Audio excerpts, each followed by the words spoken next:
से प्यार हो गई, साच कहा प्रीतिया तुम्हारी। 1498 देखिए दिखा लो, पहले पुर्तगाली 1498 में पुर्तगाली 1600 अंग्रेज आए और 1664 में फ्रांसीसी आए और 1700 में अले डच है। चारों जो है भारत के लुटल है न, भारत के लुटल ये चारों नहीं कहलियो कि प्यार से प्यारे। पहला जो है पुर्तगाली, अंग्रेज, फ्रांसीसी, डच, ये सब चाहते थे कि भारत में हम फैक्ट्री खोलें, भारत के लोगों को हम बिजनेस करें। अंग्रेज भी, लेकिन चारों जब अपनी अपनी बाजी दाव का लगाला तो चारों में सबसे सक्सेस किया कौन? अंग्रेज। अंग्रेज इसमें बाजी मार। अंग्रेज का जीवन इतना कठिन भी नहीं था भारत में पांव पसारना। फ्रांसीसी भी चाह रहे थे कि हम भारत में पांव पसारें और अंग्रेज भी चाह रहे थे कि हम भारत में पांव पसारें। ये दोनों में युद्ध होता है। देखिए युद्ध शीत युद्ध भी कहलाता है और युद्ध अथी भी होता है। इसको बोलते हैं प्रथम एंग्लो फ्रांस युद्ध। इसको बोलते हैं प्रथम एंग्लो फ्रांस युद्ध। इसमें होता है क्या कि फ्रांस का एक मालिक होता है डुप्ले। ये डुप्ले जो है अंग्रेज से लड़ता है और लड़ने के दरमियान 1786 तक लड़ाई होती है। 1786 से लेकर के 48 तक होता है। डुप्ले हार जाता है और इसके जगह आता है कोडू गवर्नर। कोडू गवर्नर ये युद्ध करता है। ये युद्ध नहीं करता, ये करता है पंडुचेरी संधि। पंडुचेरी संधि, पंडुचेरी संधि का मतलब होता है कि तू हमारे इलाका में नहीं आएगा, हम तुम्हारे इलाका में नहीं होगा। लेकिन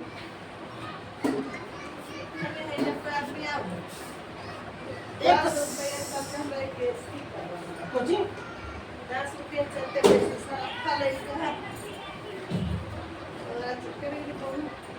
सप्तवर्षीय युद्ध, उसके बाद होता है सप्तवर्षीय युद्ध। सप्तवर्षीय युद्ध में फ्रांस और ऑस्ट्रिया के बीच में होता है। फ्रांस और ऑस्ट्रिया के बीच में होता है। ये दोनों में युद्ध होता है और ऑस्ट्रिया जीतता है, फ्रांस हारता है। इसको बोलते हैं 7 वर्ष तक युद्ध चलता है। 7 वर्ष तक युद्ध चलता है, उसको बोलते हैं। इसमें होता है बाडीवारा की संधि। बाडीवारा की संधि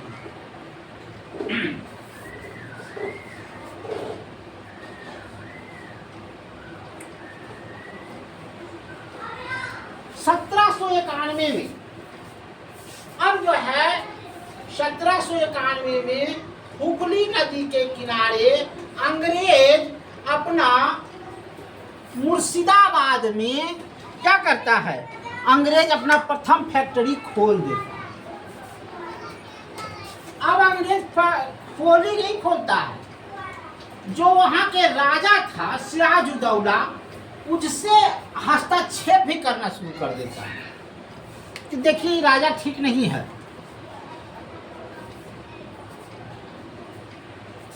1765 में बंगाल का नवाब इसको बुलाया था। नवाब मतलब समझते हो, मने बाई जी के नाच देखे वाला नवाब उसको बोलते हैं। और शहर डूब रहा है तो कोई बात नहीं, लेकिन बाई जी का नाच चलना चाहिए। तो इसको बोलते थे बंगाल का नवाब था सिराजुद्दौला। सिराजुद्दौला को अंग्रेज खुली चुनौती देता है कि तुम या तो पीछे हटो या हमसे युद्ध करो। और इसका काम सिराजुद्दौला को मीर कासिम और मीर जाफर, ये दोनों जो है सिराजुद्दौला को साथ नहीं देता। मीर कासिम को कहता है कि हम तो बहुत बड़ा सेना के साथ हैं, सिराजुद्दौला हार जाएगा और जैसे ही हारेगा तो तुमको यहाँ का नवाब बना देंगे, तुम काहे के लिए उसको साथ दोगे। और मीर जाफर तुम साला बहनोई था, क्योंकि जब तोहरा बनेबे तो ओकरा नहीं बनेबे, दुनू राज करी हैं। इस तरह से सिराजुद्दौला की हार हो जाती है। अब इसका बंगाल का नवाब बनता है कौन?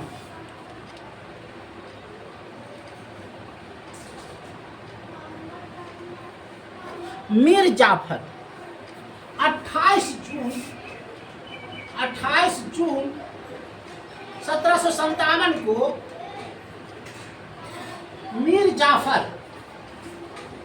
जाफर क्या बनता है, यहाँ का नवाब बन जाता है। सिराजुद्दौला हार जाता है, लेकिन मीर जाफर को भी कहता है कि 3 करोड़ रुपया हमको सालाना तुम दोगे, तब तुमको हम रखेंगे नवाब, और नहीं तो तुमको हटा देंगे। अब होता है क्या, 1760 में मीर जाफर को हटा करके मीर कासिम को बैठाता है। कहता है तुम हमको पैसा नहीं दे रहा हो तुम हटो। मीर कासिम हटाता है। अब मीर कासिम इस बात को सोचता है कि अंग्रेज पर विश्वास नहीं कर सकते, कि कखने फिर हमको भी हटा देगा, कोई पता नहीं। तो मीर कासिम क्या करता है, एक अंग्रेज को दारू पिलाता है। कहता है इधर आओ, दारू उरू खून पिलाता है और कहता है बंदूकबाई कैसे बनाओ, जिसको सिखा देने। बस उसका फार्मूला वो बंदूक बनाने का सिखा देता है कि ऐसे गलाबो, ऐसे करो, ऐसे करो। आई मीर कासिम क्या करता है, ये बंदूक बनाने के लिए भारतीयों को सिखा देता है। माने उससे अंग्रेजवा से सीख लिया ये मीर कासिम। अब मीर कासिम 10 गो माने सेना को सिखा दिया, और 10 सेना 20 गो के सिखाया, 20 गो से 100 को सिखाया। अर्थात सिराजुद्दौला में क्या होने लगता है, बंदूक की फैक्ट्री बन जाती है, बंदूक की फैक्ट्री बन जाती है। अब जानते हो कि मीर कासिम को भी हटेबे करेगा, ये तो बात अंग्रेज में कहते हैं। हेक्टर मुनरो आता है, हेक्टर मुनरो आता है। अब हेक्टर मुनरो क्या देखता है कि हर आदमी बंदूक बना रहा है, तो किसने बनाया भाई, तब मीर कासिम ने। अब मीर कासिम को हटा करके हेक्टर मुनरो खुद बन जाता है नवाब।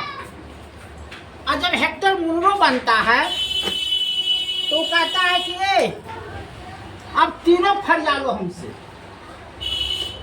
अब हमसे बक्सर की ओर बढ़ता, बिहार से बंगाल से बक्सर की ओर बढ़ता। अब कहता है कि जे नवाब हैं वो तीनों फरिया लो, है न। पहला था मीर कासिम,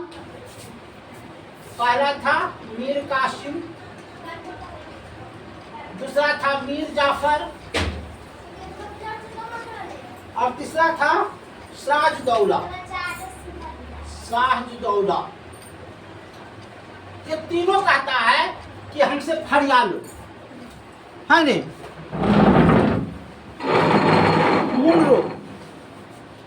मुनरो कहता है कि सीधे तू फरिया ले, और तीनों को हरा देता है मुनरो। मुनरो तीनों को हरा देता है। और उसके बाद बक्सर के आगे इलाहाबाद है, इलाहाबाद की संधि होती है। अरे 23 अक्टूबर 1764 में बक्सर की लड़ाई होती है और बक्सर की लड़ाई में मीर कासिम, मीर जाफर सिराजुद्दौला हार जाता है। उसके बाद इलाहाबाद की संधि होती है। अब इलाहाबाद की संधि में यह फैसला लिया जाता है कि हम यहाँ का नवाब रहेंगे। यही आज हम पढ़ाने के लिए आए थे। धन्यवाद।